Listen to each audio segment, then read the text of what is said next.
आपके अपने YouTube channel जिंदगी सरिता में आपका स्वागत है। आज मैं लेकर आई हूँ आपके लिए अपने द्वारा लिखित कहानी जिसका शीर्षक है रिमझिम सावन। जी हाँ दोस्तों, सावन माह लगने वाला है तो सावन माह पर एक कहानी तो बनती है। तो दोस्तों शुरू करती हूँ कहानी रिमझिम सावन। माँ देखो, रिमझिम बरसात होने लगी है। मैं छत पर जा रही हूँ बारिश में भीगने। अरे कहाँ जा रही है नंदू? बीमार पड़ जाएगी बारिश में भीगने से और तेरे बाबा भी नाराज होंगे। माँ बाबा मुझसे कभी नाराज नहीं होंगे, मैं उनकी लाडली बेटी हूँ। बाबा को मालूम है मुझे बारिश में भीगना पसंद है। पहले बाबा भी तो भीगते थे बारिश में मेरे साथ। माँ आपको भी तो पता है मुझे सावन की पहली बारिश में भीगना कितना पसंद है। बारिश की जो बूंदे मिट्टी पर पड़ती है ना माँ, तब मिट्टी की जो सौंधी सौंधी खुशबू आती है वह मुझे बावरा सा कर देती है। मेरा मन झूमने का, नाचने का, गाने का करता है। तू पागल हो गई है नंदू, अब तू छोटी नहीं रही बेटा, बड़ी हो गई है। थोड़ा ढंग से रहा कर अब। माँ बड़ी होकर क्या मेरी खुशियाँ, मेरी पसंद बदल जाएंगी? ये तो बूढ़े होने तक भी यूं ही रहेंगी।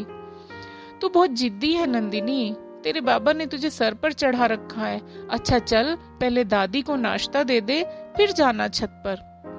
ठीक है, लाओ माँ नाश्ता दो, मैं दादी को देकर आती हूँ।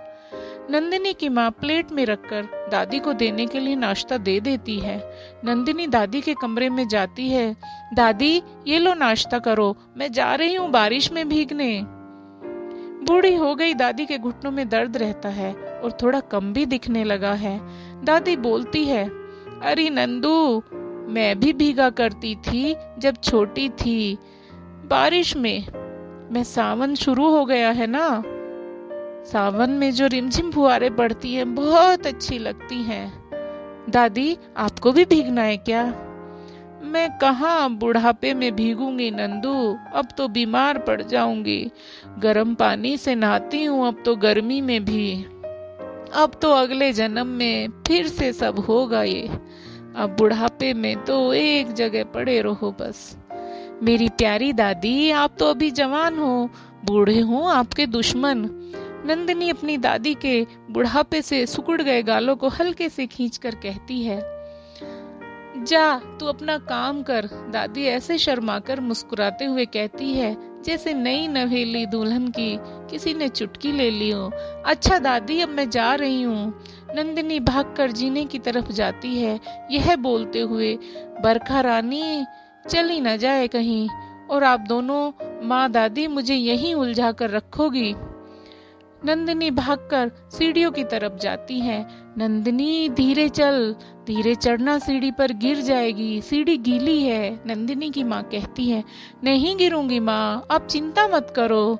यह कहते कहते जैसे ही सीढ़ी पर पैर रखती है, पैर किनारे पर पड़ता है और नंदिनी का पैर मुड़ जाता है और वह नीचे गिरती है। जोर से चिल्लाती है, ओ माँ! क्या हुआ नंदू? माँ आवाज सुनकर दौड़ी आती है किचन से। अरे क्या हुआ? मैं बोल रही थी धीरे धीरे, लेकिन ये लड़की मेरी सुनती कहाँ है। अंदर से दादी भी आ जाती है अपनी छड़ी के सहारे धीरे धीरे चलते हुए। अरे उर्मिला क्या हुआ? माँ जी, नंदिनी गिर गई है सीढ़ियों से। हे राम, ये लड़की मानती नहीं है। उर्मिला तू देख तो, ज्यादा तो नहीं लगी है नंदू को? हाँ माँ जी, देख रही हूँ। देखा क्या हुआ? ओ माँ, मेरे पैर में लगी है, फिर भी डांट रही हो। और भीगने जा बारिश में।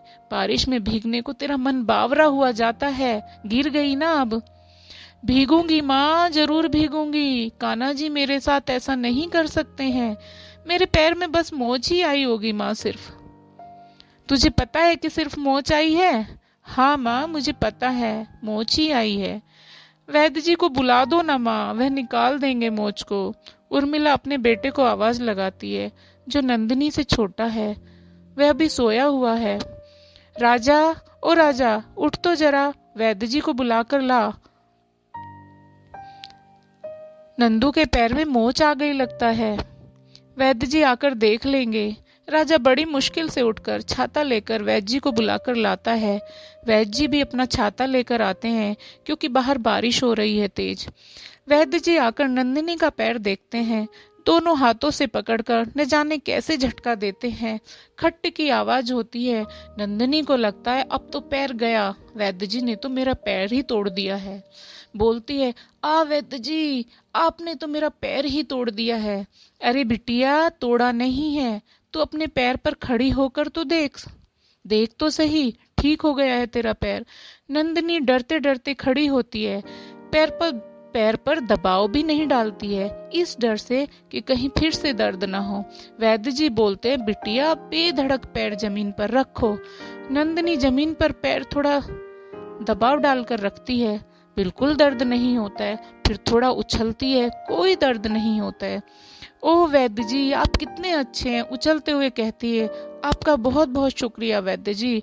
इतना बोलकर बाहर भागती है देखने बारिश बंद तो नहीं हुई है। बारिश अभी भी पड़ रही है, सावन की बारिश इतनी जल्दी कहाँ बंद होती है। छत पर जाती है, छत के खुले आंगन में दोनों हाथ फैलाकर बारिश में भीगते हुए गाती है, और रिमझिम बरसे सावन की ये मदमस्त फुहारे, और रिमझिम बरसे सावन की ये मदमस्त फुहारे, हो घुमड़ घुमड़ आए नील गगन में बादल कजरारे, हो घुमड़ घुमड़ आए नील गगन में बादल ये कजरारे। बावरा हुआ मन नाचूं मैं छमछम, बावरा हुआ मन नाचूं मैं छमछम, देख के घन यह कारे कारे, देख के घन यह कारे कारे, हो रिमझिम बरसे सावन। तो समाप्त करती हूँ दोस्तों कहानी यहीं पर। आप सभी को ये कहानी कैसी लगी अपनी समीक्षा अवश्य दें। धन्यवाद दोस्तों।